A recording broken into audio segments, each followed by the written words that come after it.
በአሁኑ ወቅት ዓለም አቀፋዊ ሁኔታ እጅግ ተለዋዋጭና ያልተገመቱ ጸጥታ ስጋቶች የሚታዩበት ነው።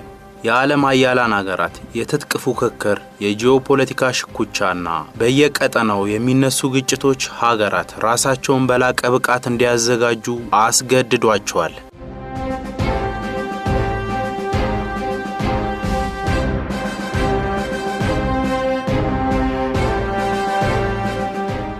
የኢትዮጵያ መከላከያ ሰራዊት ይህንን ዓለም አቀፋዊ ሁኔታ ከግምት ውስጥ በማስገባት ማንኛውንም አይነት በወክልናም ሆነ ቀጥተኛ ወረራን ለመመከት የሚያስችል ቁመናን ገንብቷል። መከላከያ የኢትዮጵያን ብሔራዊ ጥቅሞች ለማስከበር በየብስ በአየርና በባህር እንዲሁም በሳይበር ምህዳር ላይ ያለውን ዝግጁነት ከፍ አድርጓል። የሰራዊቱ ቁመና በቴክኖሎጂ ሽግግር ረገድ የላቀ እርምጃም እየታየበት ነው። የኢትዮጵያ መከላከያ ሰራዊት አገራችንን ከየትኛውም ትንኮሳ ለመከላከል ከማንኛውም ጊዜ በበለጠ በከፍተኛ የሙያ የእውቀት ዝግጁነት በቴክኖሎጂና በክህሎት በአስተማማኝ ሁኔታ በመደራጀትና በመዘመን ላይ የሚገኝ ተቋም ነው። የተቋሙ አንዱ ስትራቴጂ መልህቁ ካስማው ራስን መቻል።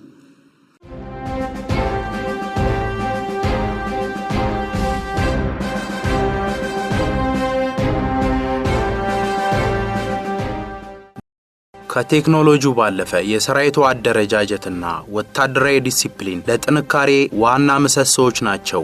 በዘመናዊ ወታደራዊ ሳይንስ የታነጸው አደረጃጀት ከእግረኛ እስከ አየር ኃይል ከልዩ ዘመቻዎች እስከ ባህር ኃይል ድረስ ያለው ቅንጅት አንድ ልብ ለሀገር በሚል አስተሳሰብ የተገነባ ነው። እያንዳንዱ የጦር ክፍል የራሱ የሆነ ግልጽ ተልዕኮ ያለው ሲሆን በመካከላቸው ያለው የተቀናጀ የመረጃ ልውውጥና የትዕዛዝ ሰንሰለት እጅግ ቀልጣፋ ነው።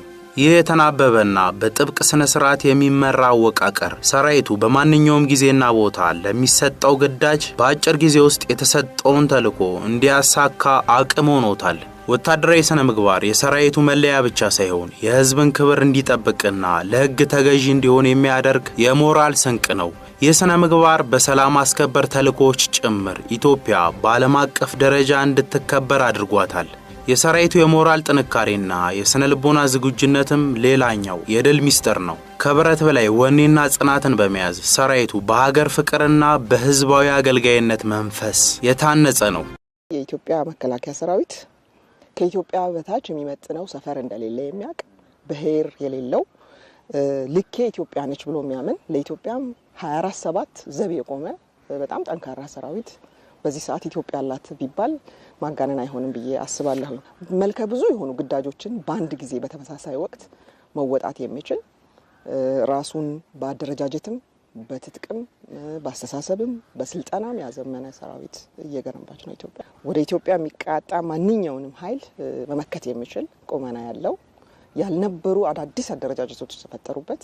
ምክንያቱም ያለው ነባራዊ ሁኔታ ኢንተርናሽናል ሁኔታው ሴናሪዮ ራሱ የሚፈልጋቸው ዝግጁነቶች ስላሉ ከዚህ ቀደም ያልነበሩ አደረጃጀቶች ተፈጠሩበት። ባህር ኃይልን ጨምሮ ልዩ ዘመቻዎች የሚባሉ የሳይበር ሴኩሪቲን ጨምሮ በርካታ ስራዎችን መስራት የሚችል ኃይል ተፈጥሯል እና ይሄ ተቋም በዚህ ሰዓት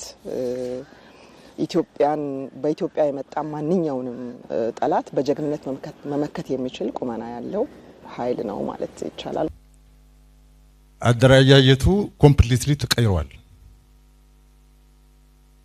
አደረጃጀቱ ለተልዕኮ በሚመች ተቀይሯል። ስብጥሩ ኢትዮጵያን የሚመስል ሆኗል።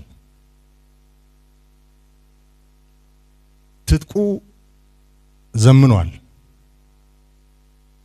ዘመኑ የዲጂታል ስለሆነ ከዘመኑ ጋር እየዘመነ እንዲሄድ ለማድረግ ሰፊ ስራ ተሰርቷል። በቂ ነው ማለት አይደለም። ሰፊ ስራ ተሰርቷል። ትጥቃችን ከ7 ዓመት በፊት የነበረው አይነት አይደለም። ተቋሙ በጤና በሎጂስቲክስ በዘመቻ በመረጃ በኢንዱስትሪ በትምህርትና ስልጠና በሁሉ መልክ የሚቻለውን ለውጥ ሁሉ አሟጦ ሰርቷል። በቂ ነው ማለት ግን አይደለም። በውስን ሪሶርስ መከላከያን ወደ ትራንስፎርሜሽን ገብቷል። ከሪፎርም ደረጃ አልፏል።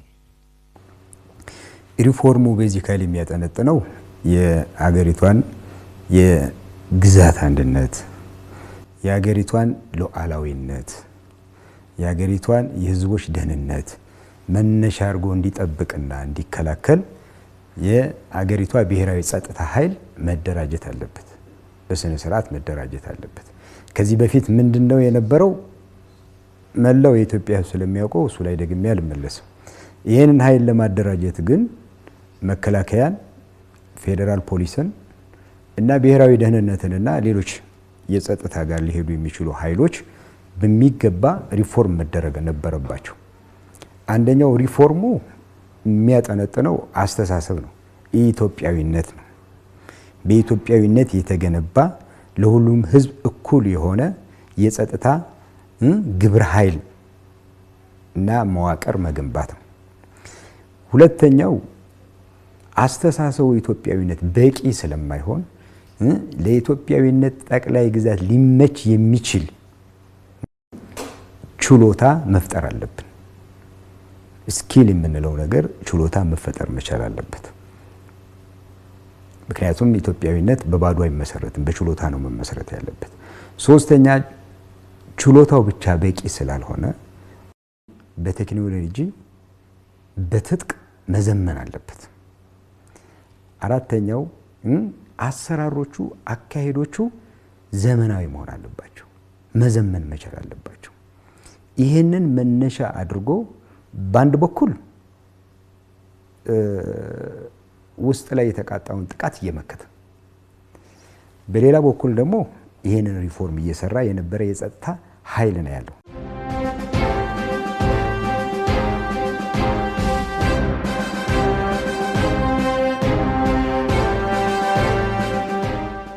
የሥነ ምግባር በጦር ግንባር ጀግና፣ በሰላም ጊዜ ደግሞ የልማት አጋር በመሆን በግብርና፣ በመንገድ ግንባታና በታላላቅ የሀገር ፕሮጀክቶች በመሳተፍ ከህዝቡ ጋር ያለውን ጥብቅ ትስስር አጠናክሯል። የወታደሩ ስነ ልቦና በድል አድራጊነት የተገነባ በመሆኑ ማንኛውንም የውጭም ሆነ የውስጥ የጸጥታ ስጋት በብቃት የመመከት አቅሙ አስተማማኝ ነው።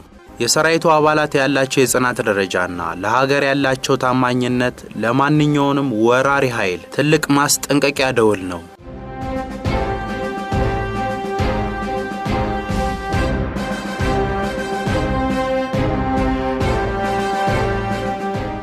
የሰራዊቱ የትምህርትና የስልጠና ተቋማት ዘመናዊ መሆናቸው በየደረጃው ያሉ መኮንኖችና ወታደሮች የዓለምን ወታደራዊ ሳይንስ እድገት እንዲከታተሉ አድርጓቸዋል። ከመከላከያ ዩኒቨርሲቲ እስከ ልዩ ልዩ የአካዳሚክ ስልጠናዎች ድረስ ያለው ሂደት ሰራዊቱ በእውቀት ላይ የተመሰረተ ወታደራዊ ኃይል እንዲሆን አስችሎታል።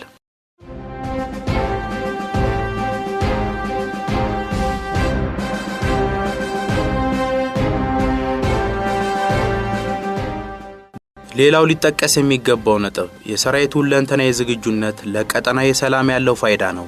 ጠንካራ መከላከያ ሰራዊት መኖር የኢትዮጵያን ጥቅም ከማስከበር ባለፈ ለምስራቅ አፍሪካ መረጋጋት ትልቅ አስተዋጽኦ አለው።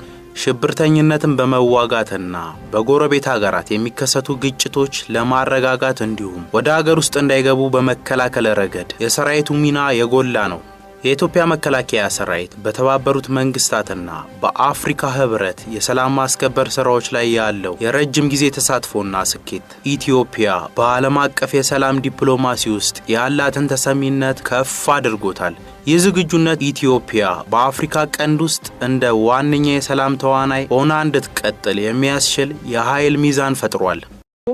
መከላከያ ሰራዊቱ የሚገነባው የመጀመሪያው ራስን ለህዝብና ለሀገር ማስቀደም በሚል እሴት ነው። ይሄንን በትክክል የተላበሰ ሰራዊት ነው ኢትዮጵያ ያላት። ይሄን የምለው እኔ ብቻ አይደለሁም። ምክንያቱም አንደኛ ሲገነባ በአገር ፍቅርና በወታደራዊ ሙያ ሳይንሳዊ ሙያና ጥበብ ነው የሚገነባው በመጀመሪያ ደረጃ። እንዲሁ ዝም ብሎ መሳሪያ ብቻ ተሰጥቶት የሚሰመራ ኃይል አይደለም። በቅርብ ጊዜ እኔ የዓለም የሰላም ማስከበር ጉባኤ ላይ ተሳትፌ ነበር ኢትዮጵያን ወክለንና እዛ ላይ የሚነሳው የኢትዮጵያ መከላከያ ሰራዊት በዲሲፕሊንና በስነ ምግባር የታነጸ በጣም ተመራጭ ለሰላም ማስከበር በጣም ተመራጭ ሰራዊት እንደሆነ እኛ ሳንሆን ዓለም ይመሰክራል ማለት ነው። የሰላም ማስከበር ተልእኮ የተወጣባቸው አገራት ሚኒስትሮች ወይ ደግሞ መሪዎችም የሚሉት የኢትዮጵያ መከላከያ ሰራዊት በተመደበበት ሀገር ስጋት ሳይሆን ደጀን ነው የሚሆነው። አሚሶም ጋራን ኢትዮጵያ በክልላችን ብሎም በሀገራችን የመጣልን ሰላም የተረጋገጠው በአሚሶም በተለይ ደግሞ በኢትዮጵያ መከላከያ ሰራዊት ነው። የኢትዮጵያ መከላከያ ሰራዊት ለጸጥታ መዋቅሮቻችን ስልጠና በመስጠት እገዛ ያደርጉልናል። ለቀጣይም ከኢትዮጵያ መከላከያ ሰራዊት ጋር በትብብር እንሰራለን። This is the city that I born. I left in 1993. የተወለድኩት እዚሁ ባይዶዋ ከተማ ነው። ከተማውን የለቀቅኩት እንደ አውሮፓውያኑ ዘመን ቀመር በ1993 ነው። በሀገራችን ሰላም ባለመኖሩ መጥቼ አላውቅም። አሁን ግን በተፈጠረው ሰላምና መረጋጋት ምክንያት ከምኖርበት አሜሪካ ወደ ባይዶዋ ከተማ መጥቻለሁ። አሁን ያለው ሁኔታ በጣም ጥሩ ነው። marka nabadiyo nooytay horumarka meelka deeri maamulka dhisan ድሮ እዚህ ሰላም ባለመኖሩ ብዙ ዋጋ ከፍለናል። አሁን ግን ሰላም ነው። ይህንን ሰላም ተጠቅመንም ፊታችንን ወደ ልማት አዙረናል። runtii arrimaha bulshada maybohan qiibto oo waxbarashada አሁን በባይዶዋ ከተማ ሰላም አለ። እንደ ልባችን በሰላም ወጥተን መግባት እንችላለን። ይህን ሰላማችንን ዘላቂ እንዲሆንም ከጸጥታ ኃይሎች ጋር በመተባበር ለሰላማችን ዘብ እንቆማለን። የኢትዮጵያ መከላከያ ሰራዊት በቴክኖሎጂ፣ በትጥቅ፣ በአደረጃጀትና በስነ ልቦና ዝግጁነቱ የላቀ ደረጃ ላይ ደርሷል። ይሄ የጀመረው የሪፎርምና የጥንካሬ ጉዞ ወደፊትም ተጠናክሮ ይቀጥላል። ይህም ለሀገር ኩራትና ለቀጠናው ሰላም ትልቅ ዋስትና ሆኖ ይዘልቃል።